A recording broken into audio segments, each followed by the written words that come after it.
now it seems to me that the most obvious response that you would probably get, like the very first, reaction to your ideas, that a Christian or a theist might give you, is they would probably pull out, well, what about all the good stuff religion does, right? I mean, religion has, is often praised, even by critics of religion. They'll say, well, at least it has the capacity to foster a sense of community in a culture, so that's a good thing that brings people together. The people might say, well, religious people do all sorts of charity work and benefit and stuff, and when Russell Glasser, the other host, some weeks ago, he's out in the hall, so had a Baptist youth minister here, and one of the things that guy does is he went out to Darfur and did all this beneficial stuff for the folks. And so people, it seems to me, they'll immediately respond to this idea, well, religion's this horrible parasitic meme that is up to no good, and it just doesn't care about you, it takes you, and they'll say, but what about all this stuff? And your response to them would be? Well, I look at Sweden, Norway, Denmark, and say, wow, they hardly have any religion there, but they seem to do an awful lot of good things. Canada's not nearly as religious as us, but they seem to survive quite well and be very social and build communities and do good things. So how does religion enhance that? In one part of the book, I talk about the 5% solution. And it's a kind of interesting analysis. Look at where the money goes in religion. Now, if I give $1 to a church, where does that money actually go? If you analyze where it went to buying Bibles, paying preachers, building humongous churches, doing all sorts of things, none of which actually do any good for anybody except the God virus. Yeah. All right? If you analyze all that money, 5 cents out of that dollar goes to drilling a well in Darfur, or helping cure a disease in Kenya, or doing Haiti relief, earthquake relief. 5 cents. Now, in the Chamber of Commerce guidelines, they say a charity should not spend more than 40 cents out of the dollar on administrative work. 60 cents should go to doing good for someone somewhere. It should be drilling a hole somewhere. But religionists consider giving someone a Bible as doing good, building a church as doing good, preaching to the heathen out there as doing good. I don't count any of that. That's not doing anybody any good. Curing a disease is good. Helping teenage pregnant women deal with that issue is doing good. Drilling a well is doing good. 5 cents. Now, where's the good there? Why do we need religion to drill wells and give Haiti relief? Doctors Without Borders is doing that all the time. Right. And then they're not religious, and they're very clear about not siding with any religion. Right. I find little or no evidence that, on the whole, you're better off with religion. Little or none. Because I can give my dollar to United Way, I can give my dollar to Red Cross, and be darn sure 60 cents out of that dollar is going to do some good somewhere. If I give it to any religion, I don't care what religion it is, 5 cents is going to do good. Now, what's the rationale there? I'm a businessman. I make my living in the business world, and that doesn't make any sense anywhere. Yeah. So that's what I say to your religious people that say religion does good. Right. There's two other aspects of this that we can look at, still within the context of the religion as a virus. And one is that, first of all, much of the good that gets attributed to religion is good that people are doing, irrespective of the religion. Right. And religion takes credit for it, Right. just as, and Right. it does some benefit for the religion, Right. therefore it keeps it. The other aspect is that we know that there are viruses that produce good benefits. Sickle cell anemia can protect from malaria. Yeah, right. And so it should be hardly surprising that the religion virus would want to do some good, because if all it ever did was bad, then Nobody would have be it bad. Right. It would kill off its person. Yeah. Yeah, that's right. That's So we got, that was really good.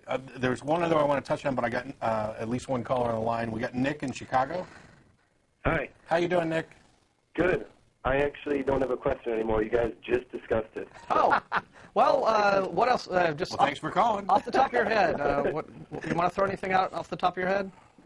I guess if you could expand on the idea of what you were talking about, the benefits of the God virus in terms of religion. What about in terms of non-religion God beliefs, people that are irreligious, who still believe in God, which is a growing group of people, I think.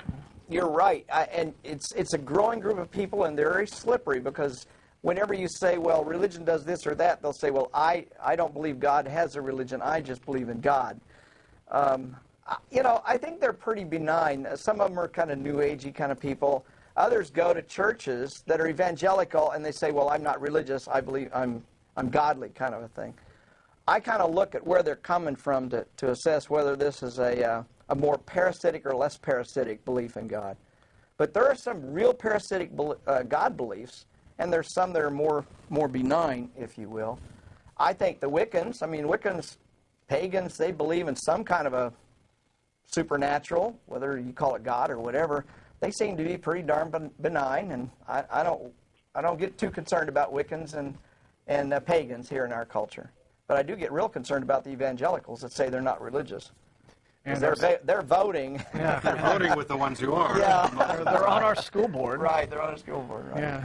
Which, as a reminder, this being an election year and the State Board of Education being of critical importance in Texas, and what happens in Texas is critically important to people outside of Texas, I encourage everybody to stop by sites like the Texas Freedom Network to get information, good information about who's running, what they stand for, and what you can do to change the Texas State Board of Education.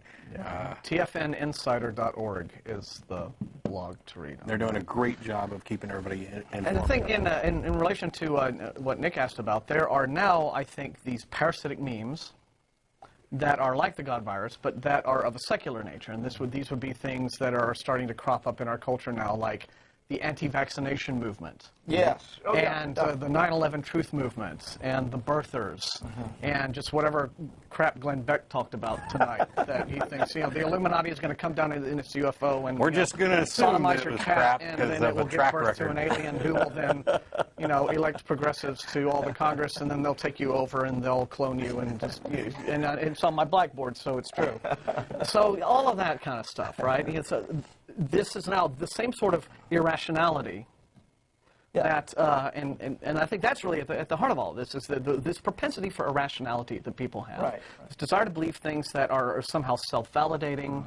Because I don't see how a birtherism or whateverism helps the culture as a whole, other than to make the particular irrational person who believes in it feel validated and therefore smart and smug in that delusion. So. But it is a meme that is propagating throughout the culture. Yeah. And it must have some... So do you say, do you think it's similar in nature to the God virus? Or? Well, it's less organized because they come and go. They're like fads, Religion's not as much like a fad because it stays for long periods of time. Although some religions are faddish. You get the Heaven's Gate group, they're all dead, so that's pretty much a fad that's gone.